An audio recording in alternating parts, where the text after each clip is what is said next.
നിയമപരമായി വിവാഹബന്ധം വേർപെടുത്താതെ മഹല്ല് കമ്മിറ്റിയുടെ അനുമതിയില്ലാതെയും ഭർത്താവ് രണ്ടാം വിവാഹം കഴിച്ചതിനെ നീതി തേടി ഭർതൃവീടിന് മുന്നിൽ യുവതിയുടെ വലിയൊരു സമരമാണ് തൃശ്ശൂരിൽ നിന്ന് പുറത്തുവരുന്ന സങ്കടമായ വാർത്ത.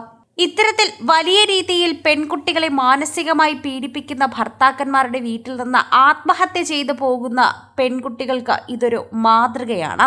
ഇങ്ങനെ തിരിച്ചു നിന്ന് തന്നെ നമുക്ക് അവർക്കെതിരെ പോരാടാം എന്ന് തെളിയിച്ചു തരികയാണ് ഇപ്പോൾ ഈ യുവതി.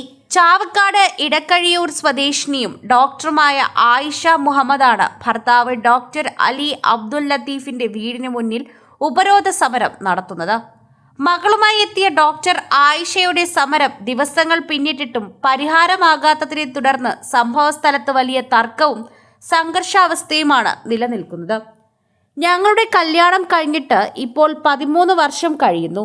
തുടക്കം മുതൽ സ്വത്ത് കുറവ്, സ്വർണം കുറവ് എന്ന് പറഞ്ഞ് ശാരീരികമായും മാനസികമായും ഒരുപാട് പീഡനങ്ങൾ ഞാൻ അനുഭവിച്ചിട്ടുണ്ട്. കൊറോണ കാലത്ത് മംഗലാപുരത്ത് ഞങ്ങൾ ജോലി ചെയ്യുന്ന സമയത്ത് എന്നെ വീട്ടിൽ പൂട്ടിയിടുക വരെ ചെയ്തു.